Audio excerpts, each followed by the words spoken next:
Hello, welcome, welcome. I had started this video a little earlier, but my friend Dr. Harris, who teaches also in the department, came by and he's had to say hello to Juniper. Everyone has to say hello to Juniper. So we will start again. And I thank you so much. Anyway, I want to do a whole day on the First Amendment, because it's not just the foundation of free speech in America, but free speech in the world. And I want to make it relevant to you. So this assignment this week should be easy. There is no wrong. You just contribute to one of the incidents. Sexual assault. Should we report a sexual assault when the administration says that we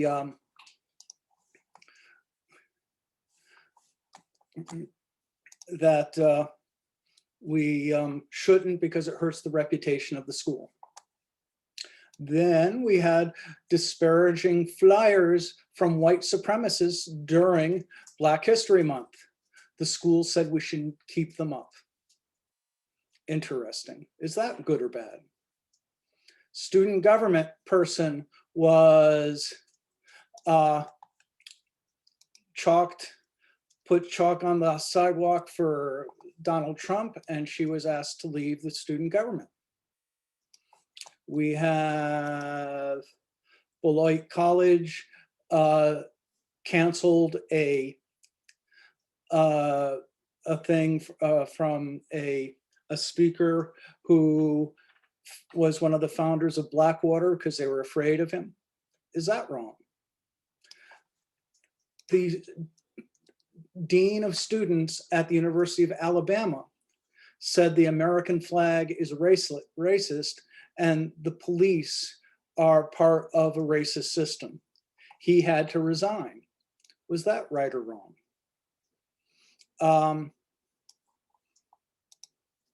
Dean lost a job because he supported a sexual harasser.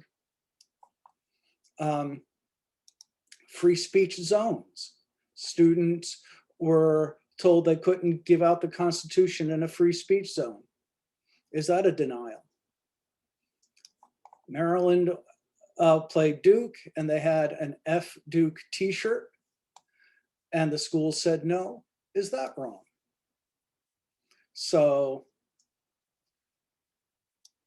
and then I skipped over the one from Duke University. They refused to fund a Christian group on campus, Cru, because, and some of you may be members of Cru, because they do not allow LGBT students. So, comment on one of them. You get 5 points. I just want you to think about it. No big deal. Anyway, but what is a big deal is the First Amendment.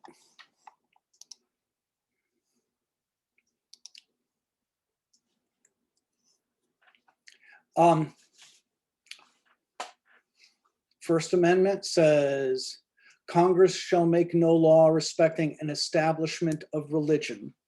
The first part of the First Amendment says no state religion. If you remember from last time, the amendments to the Constitution were added, the first 10 amendments, or the Bill of Rights, were added to show what the government cannot do. You get the government has a lot of power. This is the first time where a government said what it couldn't do.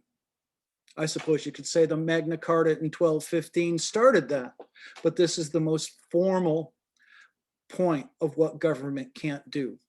These are rights that the government cannot stop. And the government cannot force you to have a religion, whether it's Hinduism, Buddhism, or Christianity. it is not the government's responsibility to have a state church. England, you had the Church of England. They had a civil war over the Church of England. Should there be a church? There was a Catholic church before, and then you had the Puritans, and they all fought. This country, we wanted to get away from that, and we did not want to have wars about religion. So there is no state religion. This is the first officially secular country in the world. Even though we do not have a state religion,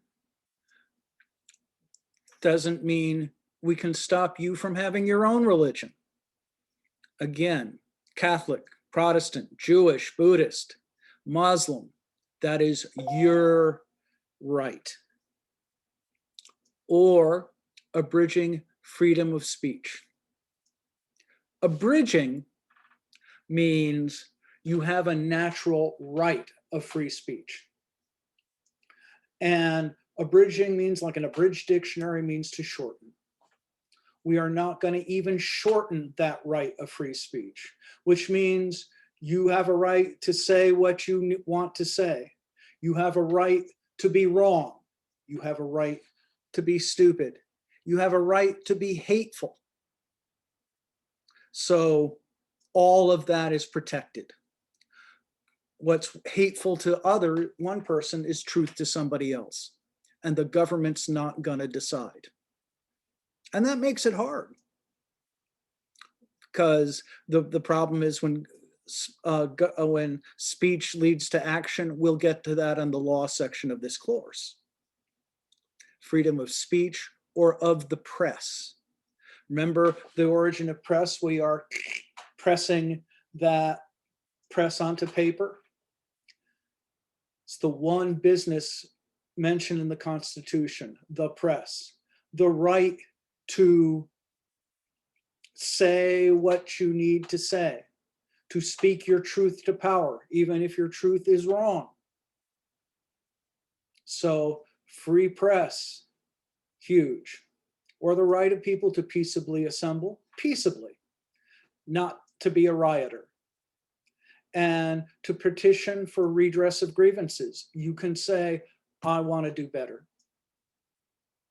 This is huge, and this is the first thing in the Constitution that says we cannot do. There will not be a state religion like they have in England. So the question then comes, is prayer in a public school establishing a religion? That's what a court is for. And the Supreme Court says yes, no prayer in the school, because that makes a state religion. You might not agree with it, but that's what courts are for. Okay, here's a little something on the First Amendment. Here's the... If not the most. Okay. The First Amendment is one of the most important amendments to the Constitution, if not the most important. It reads, Congress shall make no law respecting an establishment of religion, or prohibiting the free exercise thereof, or abridging the freedom of speech or of the press, or the right of the people peaceably to assemble, and to petition the government for a redress of grievances. To learn more about the First Amendment, I talked to two experts. Erwin Chemerinsky is the Jesse H. Choper Distinguished Professor of Law and Dean of Berkeley Law. Michael McConnell is the Director of the Constitutional Law Center at Stanford Law School and a Senior Fellow at the Hoover Institution. Professor Chemerinsky, there's a lot going on in the First Amendment. Can you tell us a little bit more about why the framers chose to protect these rights in particular? The historical background of the First Amendment of the Constitution shows why the framers wanted to be sure that all of the liberties in the First Amendment were safeguarded. Let's focus on freedom of speech and freedom of the press. In England, there was, after the printing press developed, licensing, so that anyone who wanted to be able to publish anything needed to have a license from the government. Such licensing was seen to be inconsistent with freedom of speech, freedom of the press, for that matter, freedom of thought, freedom of inquiry.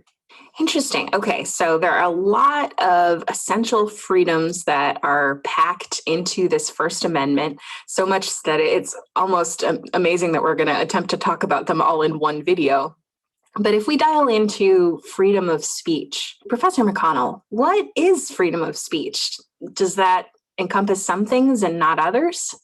Well, freedom of speech was actually less important to the framers than the freedom with which it was coupled, which is the freedom of the press. And the reason for this is that speech that can reach large audiences is much more important to the individual, but also dangerous to the state than mere speech. When you speak, only those people within hearing range can hear you. But when you are able to use Gutenberg's fantastic new technology to publish your sentiments and distribute them widely, maybe even over the entire country or across the Atlantic and reaching hundreds and thousands of people, now that is powerful. And no wonder. So you think about how the American Revolution was won. This required spreading the word. It required gaining converts and telling people what their grievances were. To a very great extent, this was done through the mechanism of the printing press. When you ask the question of what's freedom of speech, there's implicit within it the issue of what do we mean by speech? Yeah. Ultimately, the answer to your question is that the First Amendment in protecting speech broadly safeguards a right to express one's ideas, but it's not absolute. The government can restrict expression if there's a compelling interest. Interesting. Can you say more about that? The Supreme Court always has been clear that freedom of speech is not absolute. Yes. The court has said that there are certain categories of speech that are unprotected by the First Amendment. Incitement of illegal activity is a category of unprotected speech. The court has said this requires showing that the speech was directed at causing imminent illegal activity, and there was a substantial likelihood. And see, that's what our last president got in trouble for. He was acquitted, but it was a question. Of imminent illegal activity. Another example, obscenity is unprotected by the First Amendment. The court struggled for years with trying to define what is obscenity. Maybe the low point in that was when Justice Potter Stewart said, I can't define it, but I know it when I see it. There are also these categories of speech where the government can prohibit, even punish the expression. That's where most of the limitations on the freedom of speech and of the press come from, is in order to make sure that we don't hurt other people's rights through the use of our own. So an example of that, the government can prohibit speech which incites violence against someone. So if you're making a speech and calling upon the crowd to attack somebody's house or their person. See, this is why this was such a big issue on January 6th. That can be punished and prevented as an incitement to violence. And you can see how that follows from the logical idea of freedom of speech being a natural right and therefore limited by the rights of other people. So let's turn our attention toward the freedom of religion part of the First Amendment. So the first thing that the amendment says is about establishment. So what does this establishment clause prevent? The language of the First Amendment is important. It says that Congress may make no law respecting the establishment of religion. Since 1947, the Supreme Court has said that it also applies to state and local governments. And the Supreme Court has said this means that the government cannot act with the purpose of advancing religion. To the founders, this is a very clear legal concept, namely it was the established Church of England. In the statute books, in the law, the Church of England was referred to as, and I quote, the church by law established. And what did it mean to be established? First of all, it meant that the doctrines of the church, the 39 articles of faith of the Church of England, were voted upon by Parliament. So the doctrines, the liturgy, the text were all adopted by law the established church was the government's church, and it could be used, and from time to time was used, as an instrument of government or as an instrument of politics. And this is a way in which the government is able to have a powerful influence on the way in which values and opinions are inculcated. It's one of the most important ideas of the established church, especially in the 18th century, was to teach that there's actually a religious obligation to obey the law and to recognize the king as the supreme leader in matters of both church and state. And the framers' experience with this was extremely powerful. That's because the framers were aware of the religious persecution that had gone on in other countries. They were aware of the evils that occur when the government becomes aligned with a particular religion. The principal reason why many of the colonists had come to these shores to begin with was to escape the oppressions of the established Church of England back home and to come to a place where they would be able to exercise the freedom of religion for themselves. And the main opponents of the established church were not anti-Christian or anti-religious people. They were the most religious people, and their view was the government should stay out of our church, that we will decide what we believe for ourselves. We will control our own church. We will write our own liturgy. We'll decide what version of the Bible we're going to use. We'll choose our own ministers. Thank you very much, government. Stay out of it. Leave us free to practice our religion without having this kind of an establishment. So, for instance, a county in Kentucky required that the 10 Commandments be posted in all county buildings. The Supreme Court said the 10 Commandments are religious scripture. There's no secular purpose for having the 10 Commandments posted in county buildings. And this is hard. I know this is difficult for people, but this is about not having a state religion. And when we call this a Christian nation, this is a nation founded by Christians, but it was founded by Christians as a nation that did not have its own religion. The court declared it unconstitutional. The Supreme Court has said the government can't act where the primary effect is to advance or to inhibit religion. So, for example, there can't be prayer in public schools. Even a voluntary prayer in public schools is impermissible. Now, I'm not saying you have to agree with this, but that's what the First Amendment says and how it has been interpreted over the years.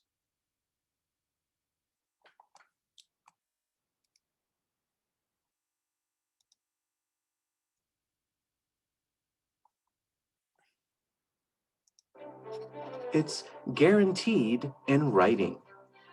First Amendment. Government can't touch these.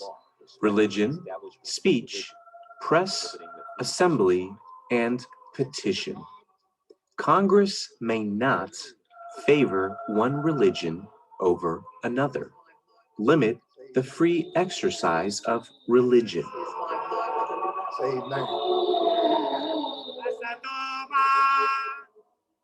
Exceptions allow government regulation of certain practices, human sacrifice, drug use, etc.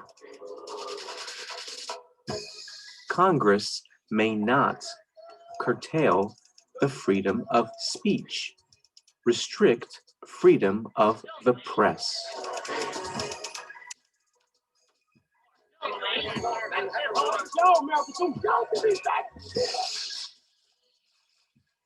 Exceptions include regulation of obscenity, fighting words, advocating illegal action, and commercial speech. I'll go over that a little Advocating bit.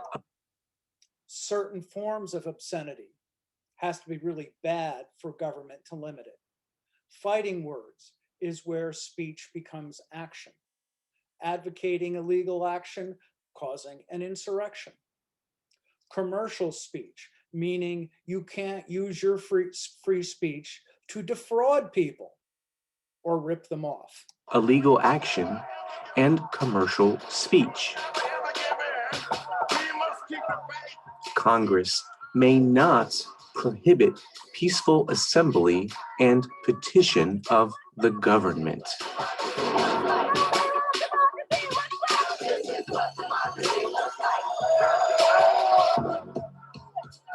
Exceptions allow regulations to address social concerns, time, place, and manner of protest. Time, place, and manner. You cannot have a protest in the middle of a classroom. You could bring it outside. That means we can have free speech zones, something I mentioned in the homework. Taken together, First Amendment freedoms protect self-expression, personal, social, and political. Yes, but it doesn't have to be true. It is legal to lie. It is legal to be wrong. It is legal to be hateful.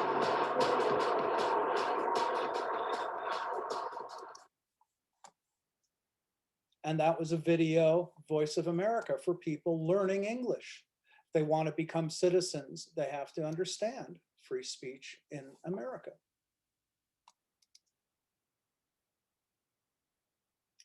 Anyway, other things we agree upon.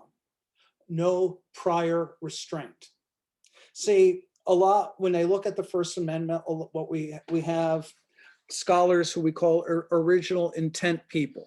If you want to know if we should not have prayer in the schools, you look at what the founders actually meant. Well, they weren't sure what they meant. It was more of a concept. They could not envision some of the pornography we have today. They couldn't have envisioned the internet. So sometimes we have to make a stretch to try to apply the ideas of the First Amendment. One thing we agree on, no prior restraint, which means no censoring before something is printed or put on the air. The government will not have censors. Now, Facebook and Instagram and Twitter can, because they're private organizations. They can censor you all they want, but the government cannot. In political speech, the Alien and Sedition Act allowed government to jail people for speaking out against them. So there was some question about how far you can go. And so much of it is determined by a court. You have to sue. That's what's happening now on the basis of a lot of the things that happened January 6th. We're still figuring it out. And that's just it with the First Amendment. The limits are things we're still working on. It's more of a concept. No state religion, but you can have your own religion. You have free speech and free press and the right to address the government if you have a problem. Now, what are the limits? We're still working on that every day. So welcome to America. Anyway, we will move on to the 19th century next week, and we'll finish up the history probably in 2 weeks. So this is the biggest part of the course. Then we'll go into law and ethics. Anyway, sorry about the earlier interruptions, Julia, who was here. Welcome to online. Anyway, I do appreciate everything you've done, and I'll post this shortly.